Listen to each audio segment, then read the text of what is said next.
Good afternoon, everyone, and welcome to 13 News at noon. Right now, there are hundreds of people camped out in the American Legion Mall waiting for the Indiana Black Expo's summer celebration. Will it rain on the concert? Fingers crossed. No. Kelly, we don't want any rain tonight. You've been tracking this all day today. What are we looking at? Yeah, unfortunately, we are going to have the potential for some rain. The January 6th committee hearings will continue on Monday. This comes after night one played out in prime time. The hearing included never-before-seen video of that day and testimony from officers on the front lines. NBC's Bree Jackson has more from Capitol Hill. As we told you yesterday, Governor Eric Holcomb wants to use part of the state's surplus to help Hoosiers dealing with historic inflation. Eligible Indiana taxpayers could get an additional $225. There is a prime piece of land near the White River that could soon be welcoming more neighbors, but a neighborhood just outside of Broad Ripple is against this proposal. 13 Investigates reporter Gina Glaros has a closer look at some of those concerns. A new video shows the moments inside Robb Elementary in Uvalde, Texas, as a mass shooting unfolded. Texas Governor Greg Abbott and the victim's family have called for the video to be released. That is why we have chosen to share clips from the 77-minute video. Now, it reveals how quickly the shooter entered the building. It also shows the response from officers who waited more than an hour to confront the shooter. Now, we do want to warn you that the video is graphic, but you will not see anyone being shot or hear any gunshots. Scott Swan walks us through what happened. Twitter wants billionaire Elon Musk to hold up his end of the deal and actually buy the company. And now they're suing him, hoping to force him to complete his $44 billion acquisition.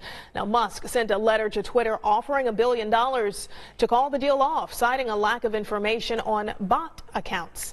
Some analysts say Musk wants to terminate the deal because Twitter's shares have gone down, as have shares for his company, Tesla. The Central Indiana doctor who performed a 10-year-old's abortion is taking the first steps towards suing the Attorney General. The attorney for Dr. Caitlin Bernard filed a claim for damages against Todd Rokita. You may remember last week, Rokita went on national TV questioning whether Dr. Bernard followed Indiana law. Appearing on CNN this morning, Bernard's attorney talked about that response.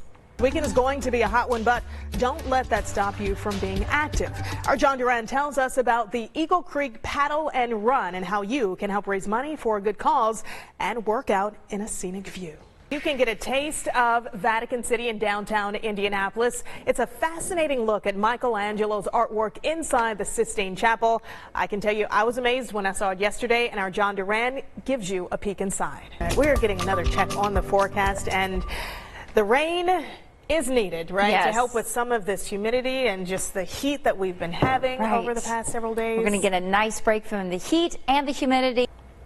Well, new at noon, former USA Gymnastics Dr. Larry Nassar is appealing his sentence to the Michigan Supreme Court. Nassar was sentenced to 40 to 175 years in prison in 2018 after pleading guilty to 7 counts of first-degree criminal sexual conduct. He faces abuse allegations from over 150 women and girls, including several Olympic gymnasts. Now, the judge allowed every accuser who wanted to speak at the sentencing hearing to do so. Nassar says the judge was biased and violated judicial canons. He is asking for a new sentencing from a new judge. Now, the Michigan State Court of Appeals denied the request back in December. United Airlines is removing 24 of its Boeing 777 airplanes from service out of an abundance of caution. Those airplanes all use the Pratt & Whitney engines, like the one that caught fire over Colorado Saturday. It is believed a fan blade came off the engine and took out another blade, causing that fire. The FAA says it is likely that more planes could be removed from service for closer inspection. And an Indiana native was on that plane watching out the window as that engine burned. U.S. Army Sergeant Demetrius Smith spoke with 13 about the flight. Smith was headed back to Hawaii after coming home to celebrate his 30th birthday with family. Sergeant Smith says the pilot kept passengers calm and explained he had experience in this kind of situation. Military does teach me a lot, how to, especially overcoming adversities. So, with that and my faith, I knew everything would be okay. Well, Smith still prepared a text for his family just in case. The text message was going to basically tell my friends and my family that what was the situation that was happening, and I wanted to let them know that I loved them, and this would probably be the last time that they heard from me. I was prepared to tell them goodbye. Wow. Now, despite the close call, Smith is prepared to fly again soon to attend military training classes. And right now, Central Indiana is hard at work preparing for nearly 100 basketball games next month. And the biggest draw just might be March Madness. The NCAA just announced some fans will be allowed, which means big business for downtown. The entire tournament is happening at venues across Indiana, but most of the games will be played here in Indianapolis. Lucas Oil Stadium started setting up for the tournament last week. Now, when the NCAA announced on Friday that they will allow fans at 25% capacity, business owners, they got excited. Kathleen Thompson, she's the manager of Ellison Brewing Company, and she says she expects the brewery to be packed come March. They too are preparing by doubling up on their safety protocols and keeping capacity even lower than advised.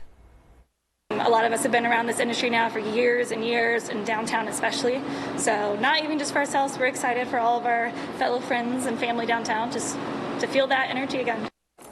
The NCAA says they worked with state and local health authorities to make that decision on having fans again at a 25% capacity. Physical distancing, of course, will be enforced, and the NCAA ensures there will be thorough cleaning, disinfecting, and safety measures in all venues.